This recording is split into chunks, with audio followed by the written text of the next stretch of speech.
Bonjour à vous tous et bienvenue à Sens politique où on essaie, comme en 2023, de mettre un sens dans la politique. Mais vous savez que la politique, c'est très élargi. Politique municipale, provinciale, fédérale, mais aussi les syndicats font partie de cette politique-là. Et j'ai le privilège aujourd'hui de rencontrer Félix-Antoine Lafleur de la CSN. En fait, toi, c'est du Conseil central de l'Abitibi-Témiscamingue, nord du Québec, CSN. Exactement. Bonjour. Bonjour. Dis-moi, moi, j'aime bien comprendre un peu et mettre un sens dans toute cette politique-là. Aujourd'hui, on va essayer de faire ça ensemble. Mais d'abord, j'aimerais apprendre à te connaître parce que ça fait combien de temps que tu es à la présidence? Bien, j'occupe la présidence du Conseil central depuis 6 ans déjà, donc depuis janvier 2018 que j'ai le privilège d'occuper le poste de présidence du Conseil central. OK. Comment c'est venu pour toi, là? Ça fait 6 ans que tu es dans le domaine. Est-ce que tu as été président de syndicat dans des entreprises? Comment tu t'es intéressé à ça? Bien, dans le fond, là, si je reviens à la base même, là, je suis un technicien ambulancier paramédic. Donc, pour le commun des mortels, un ambulancier. Ouais. Mais l'appellation qu'on préfère, c'est paramédic, bien sûr. Moi, ça fait déjà depuis 2011 que j'exerce le métier de technicien ambulancier paramédic.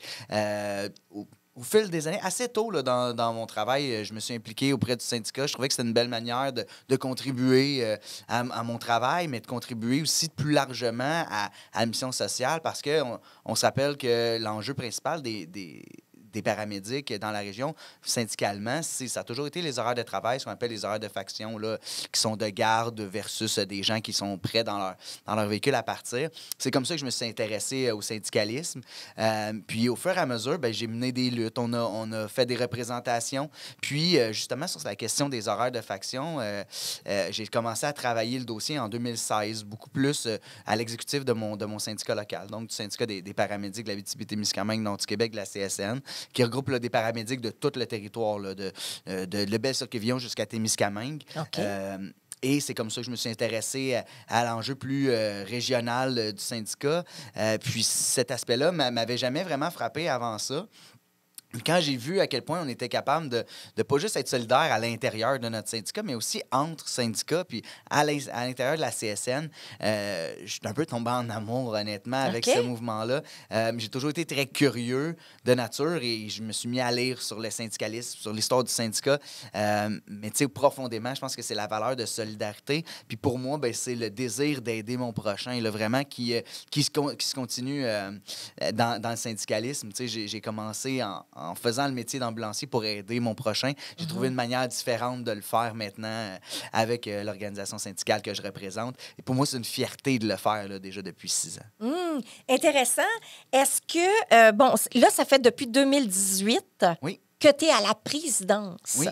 Qu'est-ce qui t'a amené à la présidence? À l'époque, là, on était dans un mouvement de changement à l'intérieur de l'organisation. Puis moi, j'avais l'impression que je pouvais amener mon propre grain de sel aussi, amener ma vision. Il faut comprendre que dans la tradition, dans les organisations syndicales, des personnes de mon âge, on en voit très peu. Là. J'ai 37 ans. Je suis arrivé donc à la présidence à l'aube de la trentaine. Fait que c'était vraiment là, tout nouveau. Puis je pense que je voulais vraiment rajeunir un peu le visage des organisations syndicales. J'ai toujours été quelqu'un qui a des opinions assez bien arrêtées, mais qui est capable de faire preuve d'une grande écoute puis d'adapter ses opinions quand même là, quand on m'amène les arguments nécessaires. Puis j'ai trouvé qu'à l'époque, c'était peut-être quelque chose que je pouvais amener, prendre la relève un peu de gens qui ont fait tellement avant moi, puis qui eux aussi là, ont contribué grandement au Conseil central. Mais je me disais, je pense que le temps est venu de prendre le traîneau par le taureau par les cornes, puis de me lancer là-dedans. C'est ça qui m'a amené vraiment là, à la présidence directement.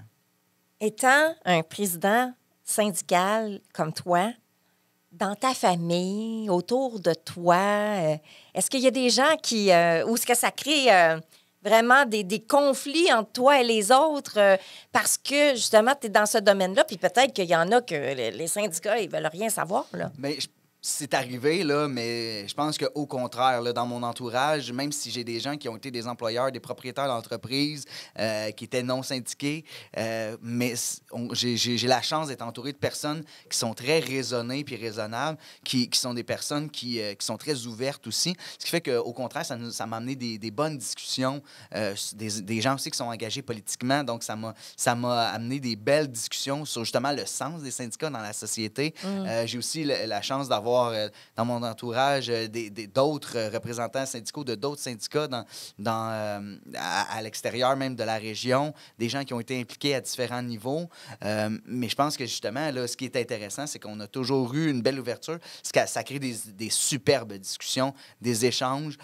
Souvent, on n'est pas du même avis, on ne bouge pas de nos positions initiales dans le fondement de nos positions, mais reste que les discussions qu'on a nous permettent de justement progresser dans notre perspective. Puis je pense que depuis ce temps-là, moi, j'ai la chance d'avoir une perception un peu différente, peut-être du syndicalisme, puis même du côté patronal, par les discussions que j'ai avec mon entourage. Puis à l'inverse, je pense que j'ai pu amener à mon entourage une vision aussi du syndicalisme différente, puis défaire certains mythes, parce que malheureusement, souvent, on se raccroche à certains clichés, puis l'opinion qu'on a d'un mouvement comme le mouvement syndical, il est teinté par ces clichés-là, alors que peut-être la réalité n'est pas toujours celle qu'on perçoit.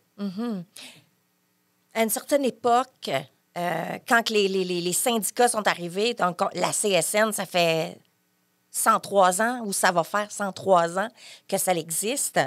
Est-ce que c'est les Américains qui ont amené ça, ce mouvement-là syndicaliste ici au Québec? Au départ, il faut remonter en Europe même là, pour la création des premiers syndicats. Mais oui, il y avait des grands mouvements syndicaux ouvriers aux États-Unis qui sont montés par la force des choses là, dans le sud de la province. Puis tranquillement, là, au départ, là, c'était du syndicalisme ouvrier. Là. C'était, si on se reporte à l'époque, là, c'était des gens de métier qui voulaient faire reconnaître leur métier pour ce qui était. Donc, qui se regroupaient pour dire, on va reconnaître le métier que je fais, là, que ce soit cordonnier ou que ce soit j'allais dire forgeron, là, mais c'est peut-être pas le bon terme, mais c'est des gens de métier qui se faisaient reconnaître. Puis oui, c'est le syndicat qui les reconnaissait? Ils se sont regroupés sous forme de syndicats pour se dire, regardez, là, il y a une valeur à mon travail. Puis, tu sais, là, on parle de l'époque industrielle où, là, tu sais, tout s'accélérait. Ça, c'est après la Deuxième Guerre mondiale, ça, même là. avant. Avant, oui? Oui, avant, là, à la fin du 19e siècle, là, où là, il y a vraiment une prise d'ampleur. Là, au début là, de la révolution industrielle, où là, on voyait apparaître des usines un peu partout en Amérique du Nord, en Europe, puis où les mouvements syndicaux étaient là, étaient présents pour se faire reconnaître. Puis après ça, il y a eu tout le mouvement ouvrier, là, où là, c'était des grandes usines, des grandes fabriques, où là, on travaillait simplement pour se faire survivre, là, tu sais.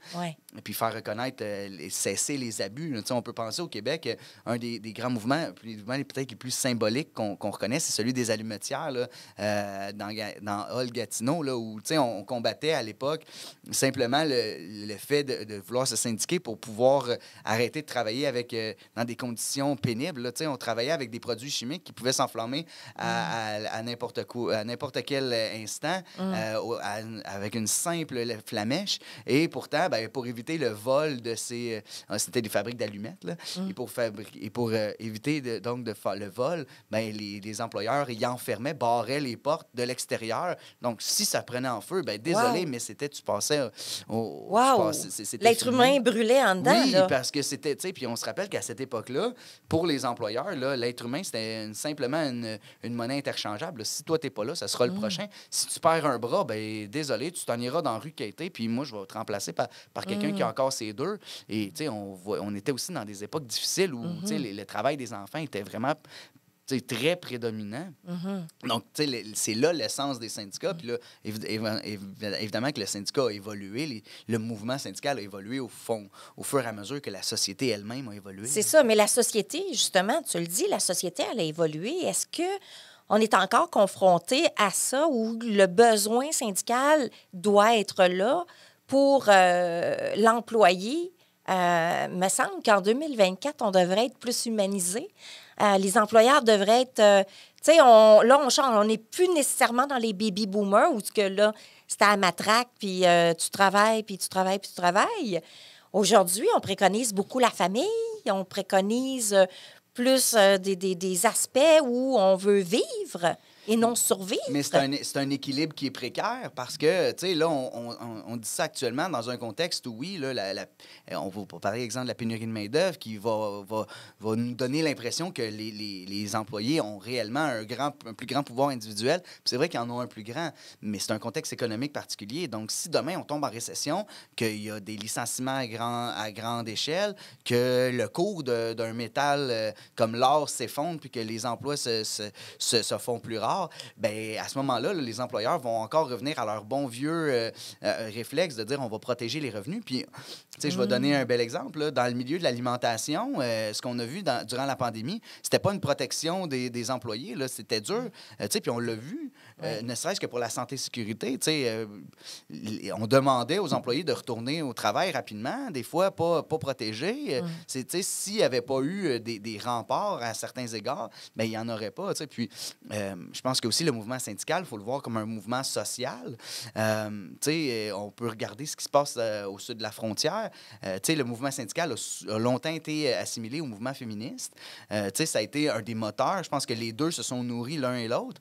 Mais si on regarde au sud de la frontière, avec tout ce qui se passe avec la question de l'avortement, puis des droits à l'avortement, avec la montée de la droite, puis de certaines idéologies, les syndicats ont aussi leur rôle à jouer comme mouvement social. Puis ça, ben, ça fait simplement nous faire prendre conscience que les acquis qu'on a, il faut continuer à se battre, ne serait-ce que pour les maintenir. Donc oui, aujourd'hui, les syndicats ont tout à fait leur raison d'être, tout autant qu'ils l'étaient auparavant. Il y a une transformation qui se fait, qui s'opère comme pour les autres institutions de la société civile, mais il reste que les syndicats ont tout à fait sa place en 2024 et pour encore longtemps, ne serait-ce que pour prévenir les abus. Toi, bon, tu es à la présidence depuis 2024. Est-ce que tu as vécu des enjeux dans ton rôle de président depuis 2016, depuis 2018? J'ai dit 2024. Oui, désolée, 2018. Oui. As-tu vécu des enjeux qui t'ont amené à certains conflits ici en Abitibi? Bien, tu sais, on peut penser à des conflits de travail, là. Oui, moi, je me souviens d'un conflit là, à la Caisse populaire de Rouyn-Noranda où on avait un employeur qui refusait de traiter décemment ses employés. Puis, tu sais, le mouvement des jardins n'est pas reconnu comme étant un employeur très friand de syndicats, là. C'est pas un employeur très collaboratif avec les syndicats. Okay. Puis, tu sais, à ce moment-là, ben, le directeur de l'époque prenait des mesures assez drastiques. On se souviendra qu'il avait été même reconnu, je vais dire coupable, mais reconnu coupable d'avoir fait des pratiques, d'avoir fait de l'ingérence, d'avoir même fait rentrer des travailleurs, des scabs, donc des briseurs de grève. Puis on avait eu à intervenir, faire des représentations, puis auprès de cet employeur-là, c'est des souvenirs qui sont assez marquants parce que c'est des causes que les travailleuses et travailleurs, ils veulent simplement être reconnus, là, puis on voit, on le voit, on a la chance quand même récemment que ces conflits-là sont plutôt rares, mais on n'a pas reculé si loin que ça pour se souvenir qu'au début des années, au milieu des années 2010, il y a eu la fermeture assez sauvage, puis la mise en lock-out des Maxi, puis des Loblaws de Rouyn-Noranda, puis de Témiscamingue, où c'était des fermetures, puis on a laissé traîner les gens à la rue pendant longtemps. C'était des fermetures parce qu'ils voulaient rentrer des syndicats? Les syndicats étaient déjà en place. C'était des lock-outs pour des questions salariales. Et les employeurs ont décidé, plutôt que de bonifier substantiellement les conditions de travail puis de garder leur main-d'œuvre, de simplement mettre la clé dans la porte. Là, au final, malheureusement, ces entreprises-là ont été fermées. Mais les employés voulaient simplement être traités décemment, avoir des conditions décentes de vie. Parce que qu'on travaille dans une épicerie ou qu'on travaille comme enseignant dans un cégep ou qu'on travaille dans une usine, notre objectif, je pense qu'au final, oui, c'est l'accomplissement personnel, mais c'est aussi de pouvoir gagner décemment sa vie, avoir un toit sur sa tête, subvenir à nos besoins, avoir des loisirs. Puis ça, ben, ça demande un minimum de salaire, un minimum de reconnaissance. Actuellement, ben, c'est pas toujours le cas. Donc, c'est des combats qui reviennent périodiquement, là. Mais on a la chance, je pense, qu'actuellement, en Abitibi-Témiscamingue, d'en avoir un peu moins qu'on en avait, mais c'est cyclique. Et dès que la situation économique va se corser, il est très probable qu'on revoie ce type d'affrontement-là, malheureusement, alors qu'on sait que dans le contexte actuel de pénurie de main-d'œuvre, ben là où on s'en tire le mieux, c'est là où on a une collaboration avec les employeurs, là. Et ça, c'est...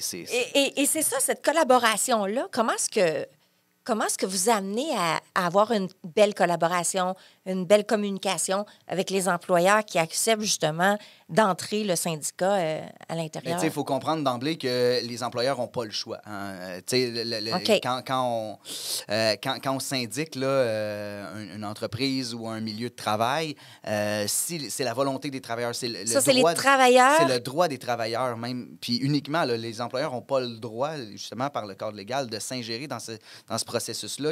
C'est un processus qui est bien encadré. Okay. Fait que, ça doit être vraiment une volonté des travailleurs de se syndiquer, de faire valoir leurs droits, puis d'aller chercher, de vouloir aller chercher un syndicat, puis de dire, ben je vais me syndiquer.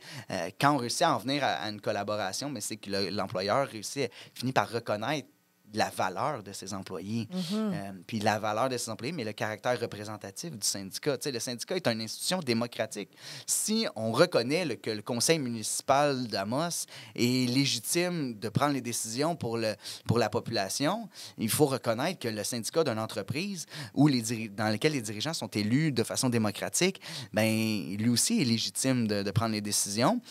Puis non seulement ça, mais il faut comprendre que dans tout ce qui a trait aux conditions de travail, c'est les employés qui ont le dernier mot.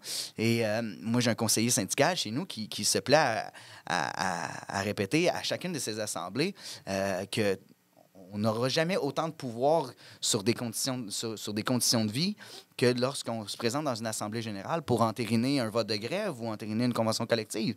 Parce que si on est 50 travailleurs dans un milieu de travail, qu'on est 50 à se présenter, ça veut dire que chacun procède 2 % du vote, mais on présente un vote sur 50. Au municipal, c'est quoi? C'est 1 sur 20 000, 1 sur 15 000, 30 000. Au provincial, 1 sur 50 000. Au fédéral, 1 sur 100 000. On n'aura jamais autant de pouvoir démocratique qu'à l'intérieur d'une organisation syndicale. Puis ça, ben, c'est justement ce qui permet de donner la légitimité. Donc, lorsque l'employeur reconnaît cette légitimité-là et travaille avec le syndicat pour améliorer, ben, on voit des très beaux milieux de travail où là, il n'y a pas de grève, il n'y a pas de conflit. Puis, au contraire, il y a un partenariat qui se crée entre les deux. Comment est-ce que les employés peuvent devenir syndiqués dans le sens que ça part de où? Y a-t-il eu des mauvaises conditions de travail? Puis ça l'amène à une personne de dire on ne peut pas accepter cela. Puis ils regroupent les employés pour dire hey, on a levé la main, ceux qui veulent être syndiqués. Comment ça se passe? Bien, c'est à peu près ça. Oui? Je pense que c'est très bien résumé. Il faut comprendre que ça part justement d'une volonté. Donc, quand on parle d'un nouveau syndicat, là, bien sûr que quand on entre dans un milieu syndiqué, c'est tout à fait autre. Là. Dans le fond, on est automatiquement membre de l'accréditation. Mais lorsqu'on part on parle d'un nouveau milieu, une nouvelle syndicalisation, bien là, à ce moment-là, c'est vraiment une démarche où il y a une satisfaction, que ce soit aux conditions de travail. On l'a vu récemment, des fois, c'est de l'ingérence d'un employeur dans le travail de professionnel. Ça peut être, des fois, ça va être le comportement d'un gestionnaire qui ne respecte pas ses employés. Toutes sortes de raisons qui font qu'un milieu va se syndiquer. Mais donc, ça part de la volonté d'un individu, d'un groupe d'individus qui va, après ça, discuter puis voir si, oui ou non, autour de lui, il y a une volonté de le faire. Puis il faut comprendre que ça doit être des démarches qui sont faites de façon très prudente. Parce que malheureusement, au Québec, ben, on doit travailler encore de façon très subtile pour fonder un syndicat parce que souvent, si quelqu'un fait connaître sa volonté, il va perdre son emploi et après ça, c'est de se faire reconnaître, puis de toutes les démarches en fonction des normes du travail pour dire, bon, ben, ce congédiement-là, ben, c'est un congédiement sans fondement. Donc, c'est sûr que c'est difficile, mais reste que lorsqu'il y a une volonté claire, les gens se rassemblent, il y a une démocratie. Maintenant, le régime syndical demande qu'il y ait ce qu'on appelle des signatures de cartes. Donc, on va récolter une forme de bulletin de vote, si on veut. Donc, c'est pas un vote à proprement dit, mais c'est vraiment un nombre de bulletins. Puis lorsqu'on aura un caractère représentatif, donc lorsqu'on aura suffisamment de gens qui vont s'être prononcés en faveur de « oui, je signe pour dire que oui, je veux qu'on fonde un syndicat », ben là, les démarches s'entreprennent avec le ministère du Travail, puis avec le tribunal administratif du travail. Puis là, on dépose des demandes d'accréditation, il y a des reconnaissances, il y a un processus jusqu'à ce que un syndicat soit accrédité, qu'on mène à une négociation d'une première convention collective. Puis là, ben, après ça, le syndicat vit sa vie, puis on progresse, puis on travaille. Puis faut pas, je pense que ça, c'est quelque chose qu'il faut défaire tout de suite comme mythe. Faut pas penser que un syndicat, c'est automatiquement négatif. Il y a beaucoup de perceptions, mais ce qu'on tend à constater, c'est que justement, dans les milieux qui sont syndiqués, les gens restent plus longtemps. Les gens vont avoir des meilleures conditions de travail, vont aussi offrir un meilleur rendement parce que les milieux syndiqués, bien souvent, en ayant de meilleures conditions de travail, c'est la meilleure façon de reconnaissance. T'sais, on saura toujours que c'est bien beau puis c'est important, les reconnaissances informelles, là, la tape dans le dos, le merci, le party de Noël. Mais concrètement, lorsqu'on parle de reconnaissance, c'est sûr que ça se reflète sur le chèque de paye, sur l'organisation du travail, sur l'autonomie que tu as puis le contrôle que tu as sur ton travail. Puis ça, souvent, c'est des choses qui sont amenées dans des conventions collectives qui sont mieux structurées puis qui sont justement qui permettent aux gens d'avoir un contrôle sur leurs conditions de travail. Là, j'aimerais savoir comment est-ce que la CSN, elle, s'implique dans les préoccupations syndicales locales? C'est en supportant les syndicats. Il y a beaucoup de consultations. Donc, c'est beaucoup de consultations. Comme organisation, nous, nos syndicats tiennent leurs assemblées générales. Durant lesquels ils récoltent les commentaires, le pouls de leurs membres, les préoccupations de leurs membres. Après ça, ces syndicats-là, eux, nous, au Conseil central, ils se regroupent dans des assemblées générales qu'on a comme organisation où ils font part justement des préoccupations de leurs membres qui deviennent des préoccupations syndicales. Puis après ça, on a aussi un congrès. La CSN elle-même a son congrès, durant lesquels les syndicats se prononcent sur les préoccupations plus générales. Donc, après ça, on prend ces préoccupations-là, puis nous, on fait des travaux, que ce soit des représentations politiques, que ce soit de l'organisation de formation, que ce soit justement du soutien, des fois, dans les syndicats sur des causes particulières, du soutien en mobilisation. Puis, tu sais, à la CSN, de façon régionale, l'avantage qu'on a, c'est cette solidarité-là. Donc, tu sais, un syndicat à la CSN n'est jamais seul. Il ne porte jamais sa bataille de façon isolée. Les syndicats le font de façon solidaire. Puis, on l'a vu durant le conflit, durant les derniers jours de grève, durant la séquence de grève qui a eu lieu à l'automne. Sur les lignes de piquetage, les syndiqués qui étaient là, ils étaient souvent accompagnés puis visités par des syndicats autres qui donnaient qui venaient les encourager, qui venaient les supporter pour leur dire sachez que vous avez notre support. Et ce qu'on sent quand on est sur une ligne de piquetage et qu'un travailleur d'une autre entreprise quelconque vient nous dire « je suis avec toi puis je te supporte dans ce que tu fais », l'énergie qui est donnée par ça, c'est impensable de savoir à quel point c'est important pour les travailleuses et travailleurs. Fait que c'est comme ça, je pense qu'on réussit à faire progresser. Évidemment qu'on siège sur différentes tables, sur différents comités. On fait des représentations politiques pour faire avancer la cause de nos travailleuses, nos travailleurs. Donc, c'est un peu de toutes ces façons-là qu'on réussit à intervenir. Puis, évidemment que c'est en soutenant aussi les travailleurs dans l'organisation de leur syndicat, donc par la syndicalisation même. Donc, on investit des ressources là, en syndicalisation pour dire, revoyez les bienfaits, voyez l'importance de syndiquer, puis on soutient les gens qui veulent entamer des démarches de syndicalisation.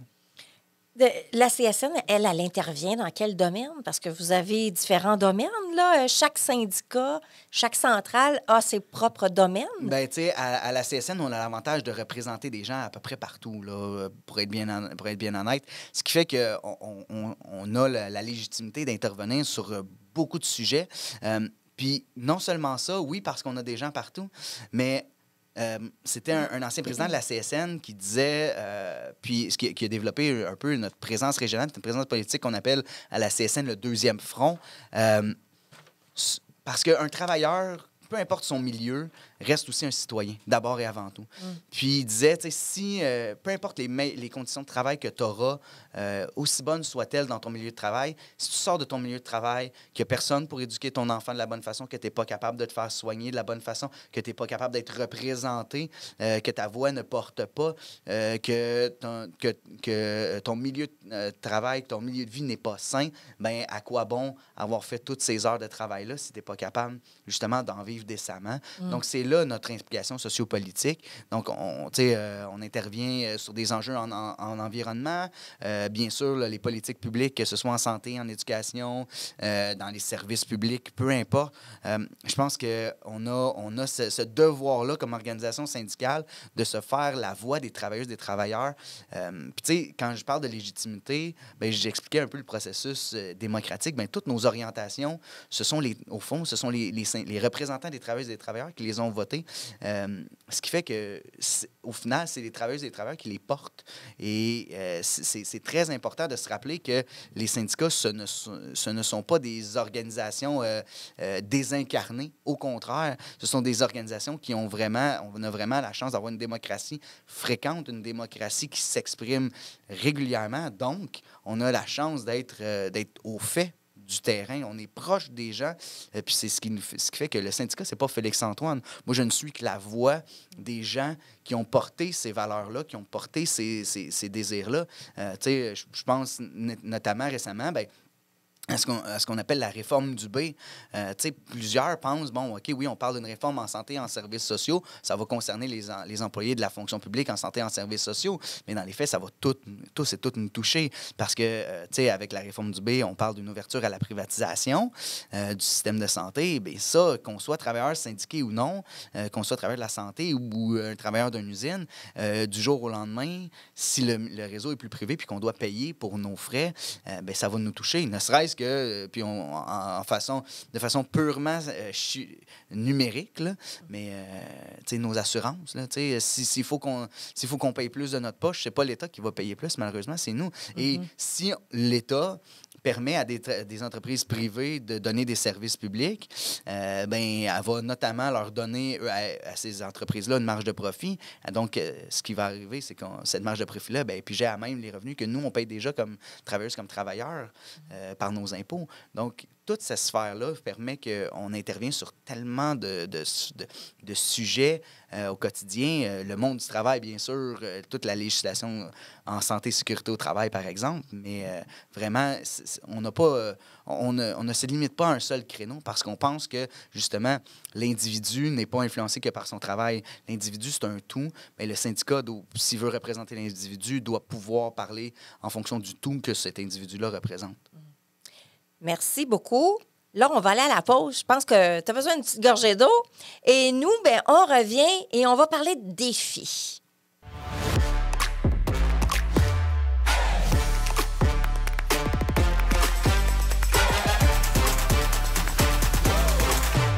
De retour en studio, toujours avec notre invité Félix-Antoine Lafleur, qui est à la présidence, justement, de la CSN, mais attendez, là, son nom, il est long, là, du Conseil central de l'Abitibi-Témiscamingue, nord du Québec, CSN. Exactement.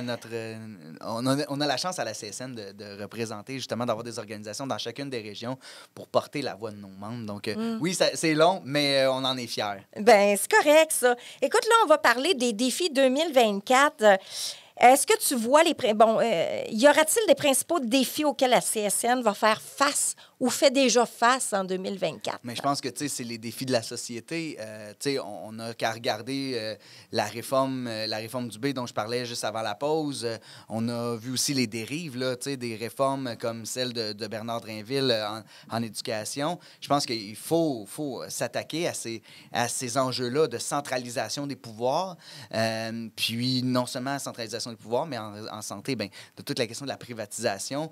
Parce que, tu sais, on le voit, là, plus une société est privatisée plus il y a un grand taux de privatisation dans le réseau de la santé, notamment, bien, plus on voit les inégalités croître dans la société. Il faut aussi qu'on arrête de voir la santé comme purement des chiffres puis des dépenses, mais plutôt comme un investissement. Et ça, bien, malheureusement, on a affaire à un gouvernement qui est géré par des hommes d'affaires, qui gèrent comme si la société québécoise était une entreprise puis qu'elle doit générer des profits.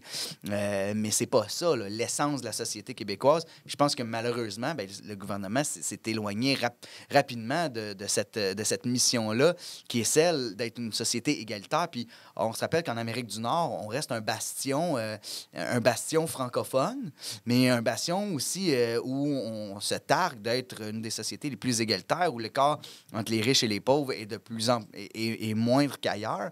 Bien, pour ça, il faut continuer à se battre pour que ça reste comme ça. Mais si on laisse aller le gouvernement actuel, malheureusement, avant longtemps, on va tomber dans des dérives très inégalitaires où là, bien, le privé prendra la place et ce sera au plus fort la poche. Mais je pense pas qu'en 2024, c'est ça que les citoyens québécois puis les citoyennes québécoises veulent de leur société. Au contraire, je pense qu'on veut une société qui grandit, une société dont on peut être fier, puis une société dans laquelle il y a une égalité des chances, une réelle égalité des chances. Fait que dans le fond, si je comprends bien, votre rôle à vous, ce n'est pas seulement que de protéger les employés dans une entreprise X où c'est syndiqué, mais c'est également de protéger la société dans laquelle nous vivons et d'avoir les yeux sur le gouvernement pour voir, OK, est-ce que ça peut affecter les travailleurs? Ça peut affecter la société. Est-ce qu'on va déséquilibrer les riches et les pauvres?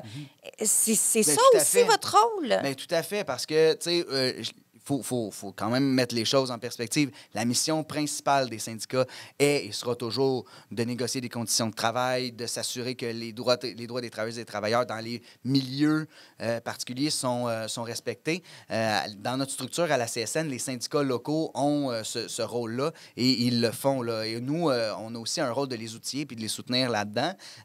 Mais en dehors de ça, à la CSN, on veut avoir un rôle aussi plus politique, plus sociopolitique.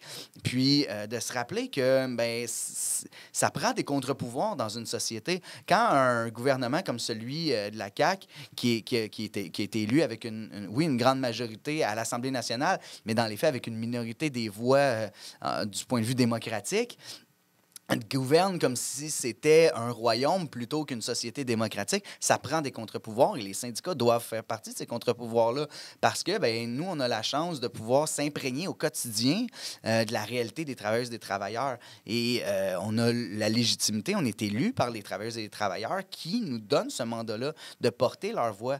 Quand un syndicat puis un travailleur adhère à la CSN, on a ce qu'on appelle la déclaration de principe de la CSN et les syndicats, ils doivent y adhérer. Et parmi ça, bien, c'est justement ces principes d'égalité-là dans une société où on veut que chacun ait la chance de vivre décemment. Il n'est pas question ici tu sais, souvent, on entend à la droite là, nous parler de communisme là, puis des grandes dérives. Tu sais, c'est facile, on tombe rapidement dans les étiquettes là, quand on fait ces débats-là.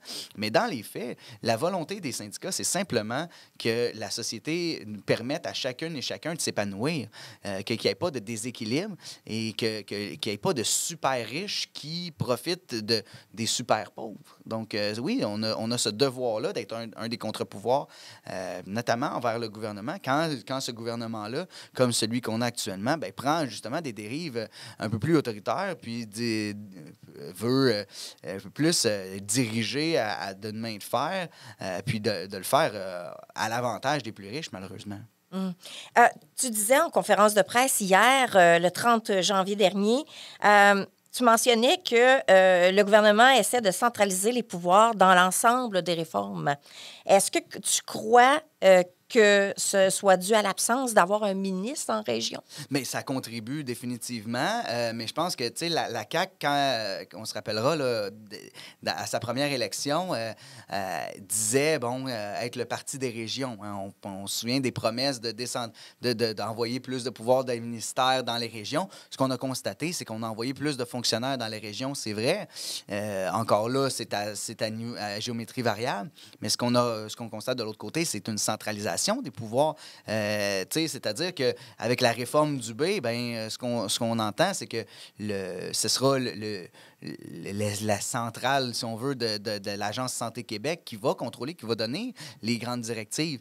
On peut penser au projet de loi de Bernard Drainville qui se donne le droit maintenant de contrecarrer une décision d'une direction générale d'un centre de services scolaires. Puis ça avait commencé avec l'abolition des commissions scolaires. On disait à l'époque, à la CAQ, les gens ne s'intéressent pas aux élections scolaires, puis les commissions scolaires, les gens ne s'y investissent pas. Bon, premièrement, c'était pas vrai partout. Et deuxièmement, on n'a pas pris les mesures à l'époque pour favoriser une démocratie. On a plutôt décidé de laisser aller. Pourquoi? Parce que ça bénéficiait à Québec. Et là, ce qu'on voit, pas de ministre... Pas de député de la région au Conseil des ministres, un ministre régional qui provient de l'extérieur. On n'a pas nécessairement l'impression que les réalités de l'Abitibi-Témiscamingue vont nécessairement être bien défendues au Conseil des ministres. Là, je veux dire, le ministre actuel de la région, qui est Jean Boulet, à moins que je me trompe, a déjà 2 autres régions sous son ministère, en plus du ministère du Travail.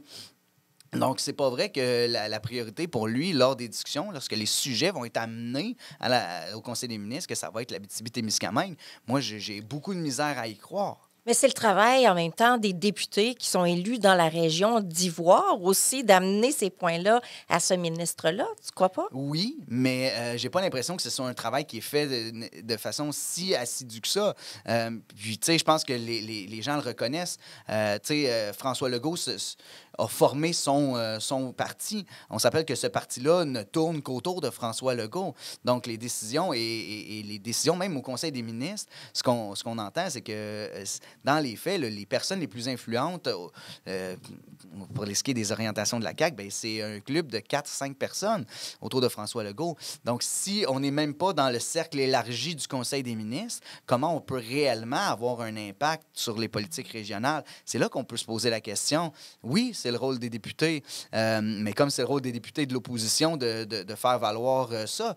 Mais quand on est dans l'opposition, on n'a pas le luxe de pouvoir être un ministre. Mm-hmm. Donc, si on n'est même pas capable, à l'intérieur même de la région, d'avoir un ministre régional qui porte la voix au Conseil des ministres, là où les décisions se prennent, bien, je suis désolé, mais je ne peux pas croire que les députés de la région ont un si grand pouvoir d'influence que ça auprès des politiques. Puis ce qu'on remarque, c'est justement que les politiques actuellement, ils ne sont pas nécessairement adaptés à la région. On fait du mur à mur à Québec, mais malheureusement, la réalité de Québec puis de Montréal, c'est pas celle de Val-d'Or puis d'Amos.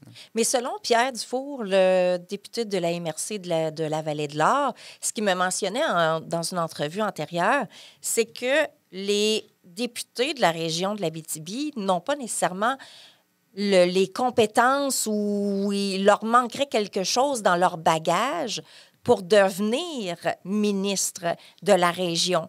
Est-ce que tu penses, toi, que ça serait le cas? Est-ce qu'il pourrait... Là, je trouve que c'est un peu spécial parce qu'on se rappelle que M. Dufour était ministre régional. Là, donc, il ne l'est plus. De clamer qu'il n'y a pas les compétences. Moi, je pense qu'au contraire, là, si les ministres puis les députés sont encadrés par une équipe, je pense qu'il y a moyen de donner les ressources à ces individus-là. Si on les abandonne, c'est clair que n'importe quel individu qui se présente en politique, avec toute la volonté qu'il peut avoir, si on le laisse travailler seul, malheureusement, il y a des chances qu'ils se cassent les dents. Par contre, si on encadre ces personnes-là avec du personnel de qualité, puis je pense que ça, on l'a en région, on a ce personnel de qualité-là.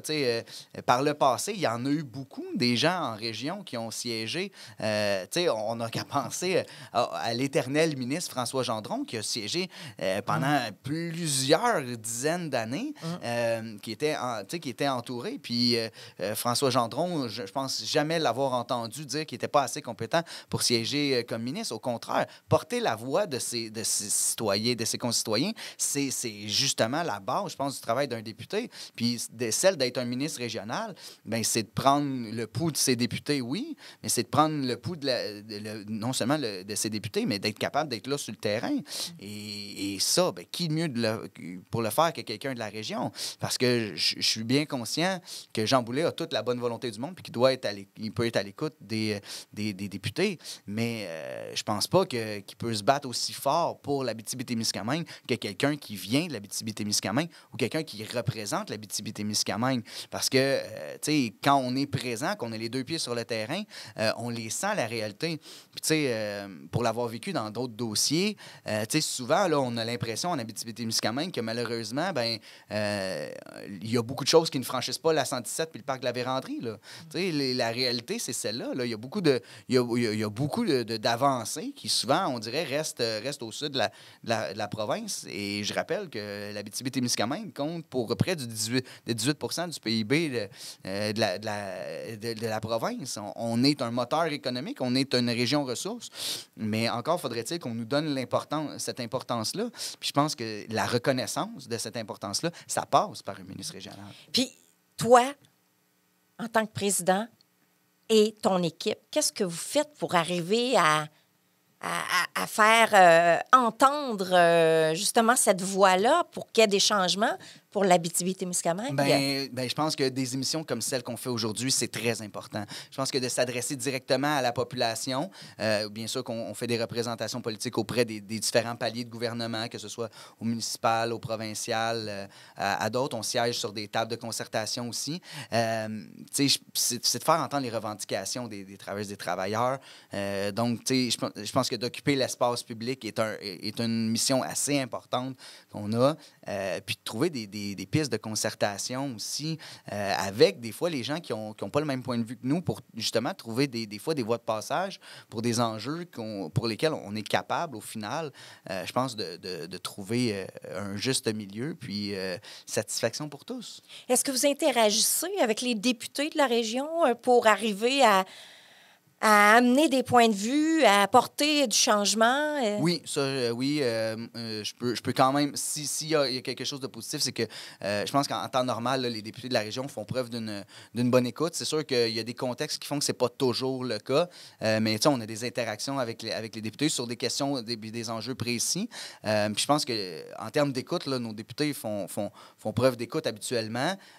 C'est pas toujours le cas, puis c'est pas le cas pour toutes et tous. Je pense que ça serait de généraliser. Je pense qu'il y en a qui le font mieux que d'autres, mais en général, oui, ça fait partie des choses qu'on fait, des représentations qu'on fait pour faire avancer les dossiers puis faire comprendre les enjeux, des fois, locaux de nos travailleuses, nos travailleurs sur des aspects bien particuliers, que ce soit du développement économique dans certaines entreprises, où on travaille des fois aussi en partenariat avec les entreprises pour faire avancer certains dossiers puis faire reconnaître l'importance de certains chantiers. Mais c'est une des facettes qu'on a. Ça fait partie je dirais, du coffre d'outils qui est à notre disposition, mais c'est pas le seul, évidemment. OK. Est-ce que tu vois une certaine ouverture des députés à t'écouter par rapport à ça, à entendre et à agir aussi? Je pense que oui, il y a une ouverture d'écoute. Ça, j'ai pas l'impression que c'est un si grand problème. Je pense que c'est peut-être que le fait que la CAQ soit dirigée par le François Legault de façon, je dirais, d'une main ferme, j'ai pas l'impression souvent que les députés de la région ont nécessairement la latitude pour justement porter aussi loin qu'on voudrait les revendications qu'on a de façon régionale. Mais est-ce qu'on a une volonté d'écouter? Je pense que oui. Est-ce que dans tes propos, j'ai comme l'impression d'entendre que le gouvernement porte sur François Legault et que François Legault semble être un mauvais patron? Ben, tu sais, je pense que François Legault dirige comme un dirigeant d'entreprise, mais le Québec, c'est pas une entreprise. Puis ça, à la base, là, je pense que de regarder ça, si on regarde froidement ça, ben, c'est la réalité. Là, c'est-à-dire que la CAQ a été fondée par François Legault puis quelques-uns de son entourage. On voit souvent Mais là, c'est à peu parler près de ça, Christian toutes les Dubé. partis. Les partis, c'est comme ça? Ben non, la majorité des partis ont été fondés par plusieurs, par une volonté. Là. Puis si on regarde les partis plus vieux, ben, ils sont fondés autour d'une idéologie. Ils sont fondés autour d'une volonté, pas autour d'un individu. Là, ils sont fondés, que ce soit une idéologie qui est plus libérale ou l'indépendance, comme pour le Parti québécois, ou plus ou d'autres valeurs comme celles du Parti conservateur ou de Québec solidaire, par exemple. C'est souvent, les partis sont fondés autour de ça. On a plus l'impression que la CAQ est un parti affairiste qui n'a pas nécessairement une idéologie. Là, puis on le voit, c'est un gouvernement qui gouverne avec les sondages. Si les sondages vont dans un sens, bien, le gouvernement va aller dans ce sens-là, mais ça ne veut pas dire... Il faut pas oublier que, comme gouvernement, on n'a pas nécessairement... on a la responsabilité de ne pas juste gouverner en fonction de ce qui est le plus populaire. Des fois, il faut faire des choses qui sont moins populaires, mais qui bénéficient à tous. Puis il ne faut pas oublier la minorité. On ne peut pas simplement gouverner en fonction de la majorité. Parce que si c'était le cas, ben, on ne gouvernerait pas, on n'aurait pas de politique pour tenir compte des handicapés, on n'aurait pas de politique pour tenir compte des personnes qui sont itinérantes, alors qu'on en a. Mais il faut les prendre. Et malheureusement, ben, ce n'est pas tout le temps ces politiques-là qui sont les plus populaires. Donc, il faut, oui, comme gouvernement, être plus à l'écoute. Malheureusement, ce n'est pas ce qu'on sent là, de ce gouvernement-là en général en termes d'écoute puis d'application, parce que c'est bien beau d'être à l'écoute, comme nos députés peuvent l'avoir, comme on peut avoir leur oreille. Malheureusement, ben, si ça ne traduit pas en changement concret, on n'est pas plus avancé nécessairement. Là. On va aller à une pause, Parfait. Puis on revient par la suite avec ton bilan et les perspectives de 2024. Parfait. À tout de suite.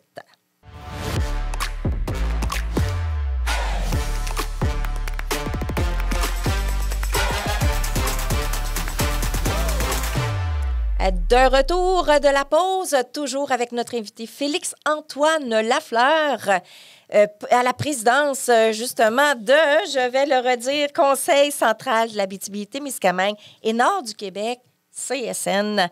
Alors, là, on a parlé de plein de choses. Maintenant, hier, tu faisais une conférence de presse, je vais le nommer, 30 janvier dernier. Tu as fait un bilan et tu as montré certaines perspectives de l'avenir, mais entre autres 2024. Peux-tu nous parler un peu de cet aspect-là de ta conférence? Bien, tu sais, sur le bilan, là, on a cette pratique-là habituelle de faire un bilan un peu de ce qui s'en vient puis de ce qui s'est passé. Donc, tu sais, si on regarde la dernière année 2023 en termes de négociation, qui est encore, puis je le répète, puis pardonnez-moi l'expression anglaise, mais le core business des syndicats, ben, tu sais, on avait plus d'une vingtaine de négociations. On a réussi à conclure environ 9 conventions collectives. Pour, si ma mémoire est bonne, c'est 350 membres qui ont convaincu, mais bon, qui ont signé donc des nouvelles ententes. Okay. Un des aspects de ces ententes-là, je pense qu'il est important de faire ressortir, c'est des gains au niveau notamment de la retraite. Donc, on a réussi à aller chercher dans des entreprises, des fois de plus petite taille ou qui étaient réfractaires, d'implanter des régimes de retraite. Et on le sait qu'en 2024, c'est quelque chose qui est pour nous très important parce que ce qu'on se rend compte, et on l'a vu avec les mesures gouvernementales récemment dans les dernières années où on a bonifié la cotisation à la Régie des rentes du Québec, d'ailleurs, ça s'applique dès cette année, bien, les gens arrivent à la retraite et n'ont plus nécessairement les sommes suffisantes pour subvenir à leurs besoins. Donc, on a profité de ces négociations-là, notamment dans une organisation communautaire, où c'est quand même assez rare parce qu'on sait que l'enveloppe budgétaire d'un organisme communautaire est quand même assez serrée souvent. Donc, on a réussi à implanter quand même un régime de retraite. C'était la volonté des travailleuses et des travailleurs de ce milieu-là.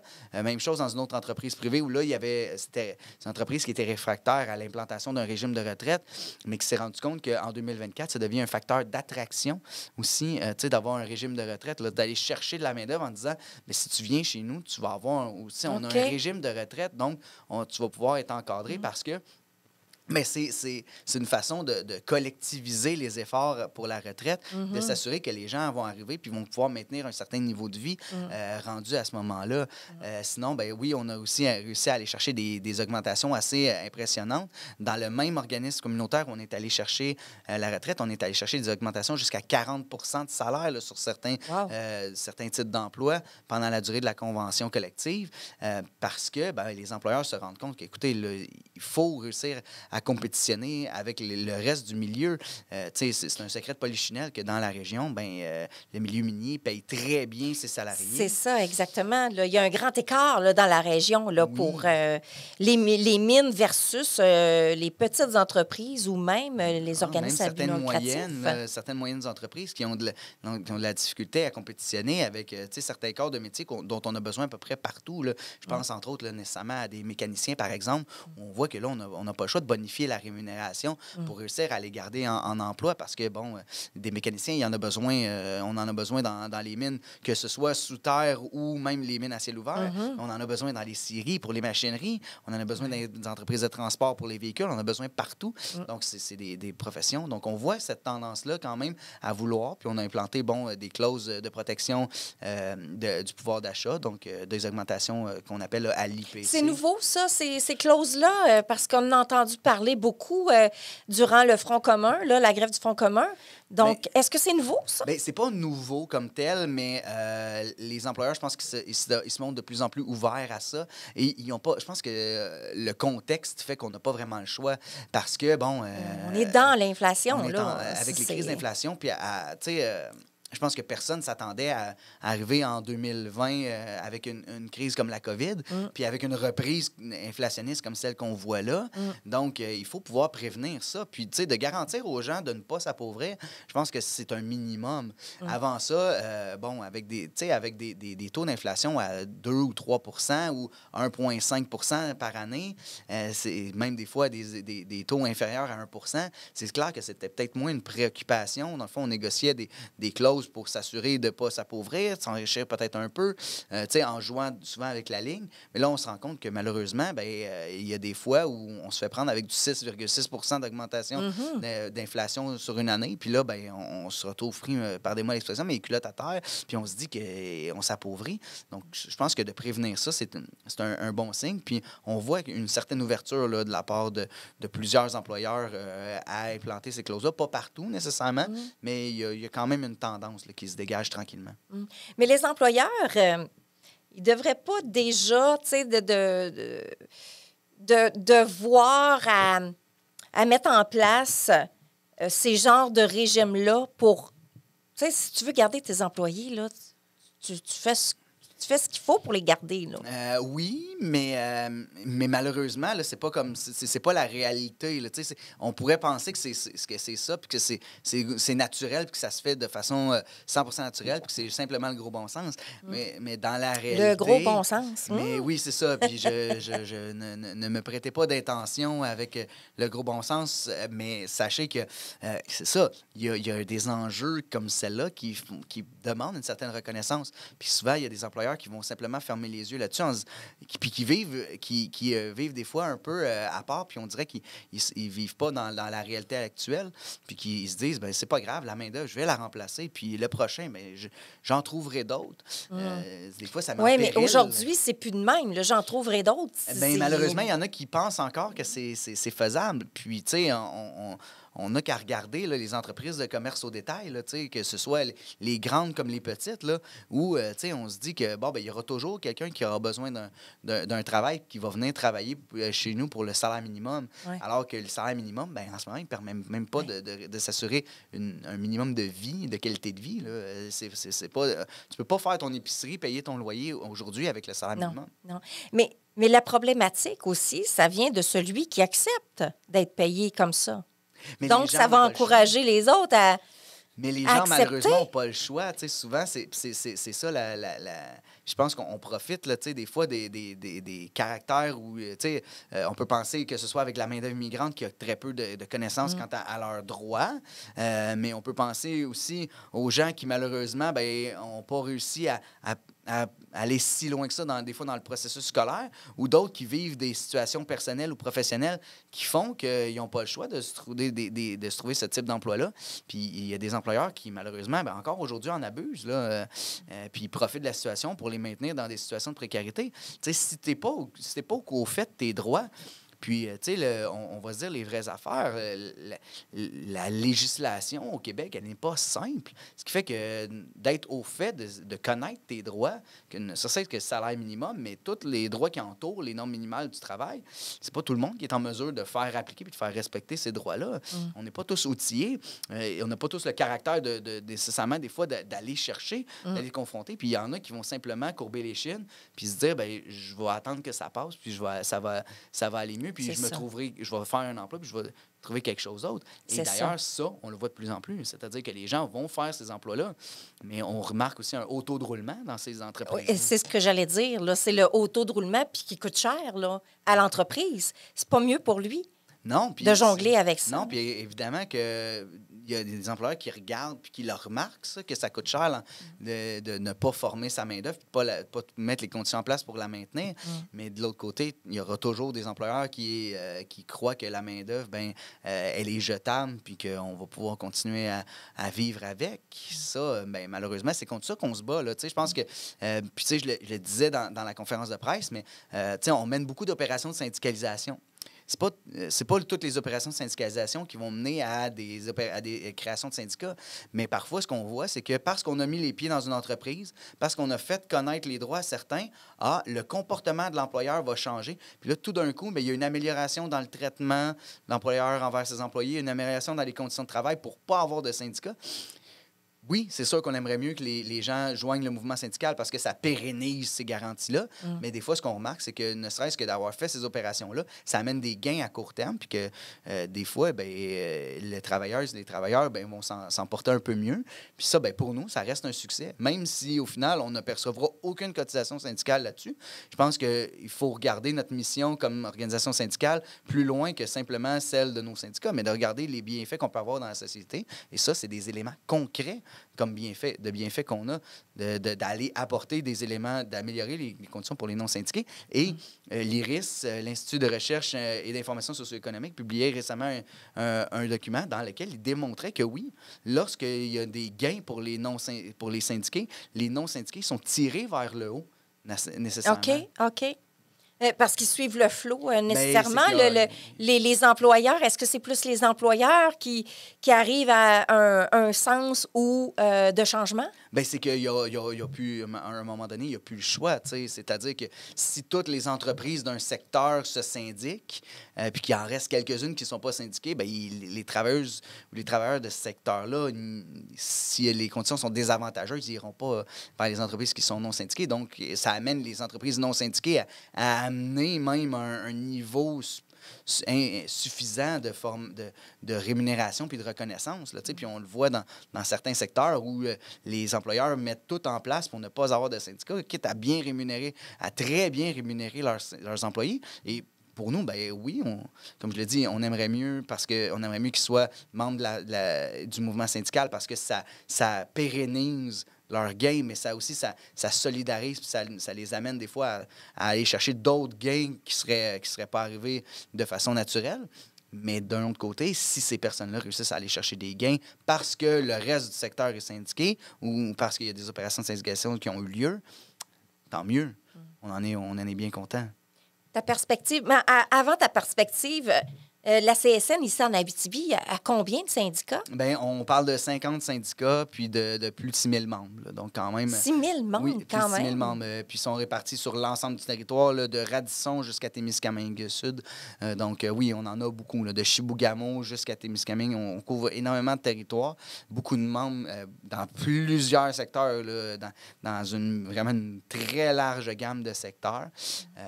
Mais oui, ça représente beaucoup de gens, puis ça nous amène... Ça nous nourrit, ça. Oui. Perspective pour 2024, on s'attend à quoi Pour l'Abitibi, je pour parle. l'Abitibi, c'est sûr que là, on va être en attente des résultats des votes pour les ententes de principe dans le secteur public, mais il faut penser qu'on aura beaucoup d'autres syndicats qui vont négocier, qui vont entamer leurs négociations. Je peux penser au CPE, je pense bien sûr à nos syndicats des paramédics, aux employés de magasins de bureaux de la SAQ, au relais routier 381, qui est un syndicat qu'on oublie peut-être, mais qui a un statut particulier, c'est-à-dire qu'ils sont isolés 381 km au nord de Matagami. C'est la seule ressource que les gens qui sont là, dont elles disposent. Et ils négocient avec le Conseil du Trésor. Bien sûr, il y a aussi à Amos nos agents correctionnels, nos agents de la paix en service correctionnel, donc de la prison d'Amos, qui vont eux aussi, qui sont aussi en processus de négociation. Ça va faire partie. On a des gens dans une caisse populaire. On a aussi des gens dans les entreprises privées qui vont faire leurs négociations, des scieries. On a aussi des syndicats dans les ressources intermédiaires de type familial, donc les familles d'accueil. Pour simplifier la chose. Donc, oui, une multitude. Là, c'est plus d'une vingtaine de syndicats encore qui vont négocier. C'est plus de 2000 membres. Là. Je me souviens pas des chiffres exacts du communiqué. Là. Je les ai pas en tête, mais plus de 2000 membres là, qui vont négocier là, pour la prochaine année. Donc, oui, c'est encore très important pour nous. Puis, c'est vraiment, je me disais, le core business. Puis, tu sais, je pense que s'il y a quelque chose à retenir là-dedans, c'est qu'il y en a beaucoup qui vont avoir à négocier directement ou indirectement avec le gouvernement. Donc, tu sais, les agences, les services publics. Mm-hmm. Donc, à ce moment-là, on peut espérer que le gouvernement ne tentera pas d'essayer de faire comme avec la négociation du secteur public, puis de tarder, puis d'essayer d'étirer l'élastique.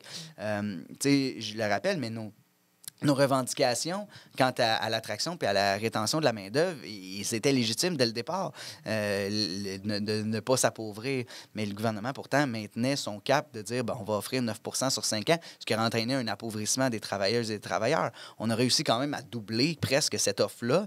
Donc, j'espère simplement que le gouvernement ne se servira pas de sa base à lui de 9 % sur 5 ans pour poursuivre ses négociations, mais commencera peut-être plus haut, là, parce qu'il faut se rendre à l'évidence qu'en 2024, si on veut avoir des travailleuses et des travailleurs qui vont maintenir nos services publics, parce que un hôpital ou une prison sans agents de la paix ou un CPE sans ses travailleuses, c'est rien.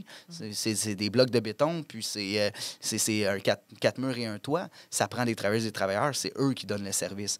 Puis ça prend une reconnaissance. Donc, j'espère que le gouvernement aura pris sa leçon et partira de façon plus élevée là, dans ses offres. Ça complète l'émission. Merci beaucoup pour tes interventions. Ça fait réfléchir et ça nous fait vraiment voir le syndicat d'une façon différente aussi. Au-delà de protéger ses employés, c'est au-delà de ça. Merci de l'opportunité. Merci beaucoup de l'opportunité. C'est vraiment apprécié. Mais j'espère que vous avez aimé ça aussi, autant que moi. J'ai appris énormément de ce côté-là et c'est pour ça que l'émission existe, c'est donner un sens à ce qui existe et qu'on entend peu. Alors, j'espère que vous avez appris beaucoup de choses.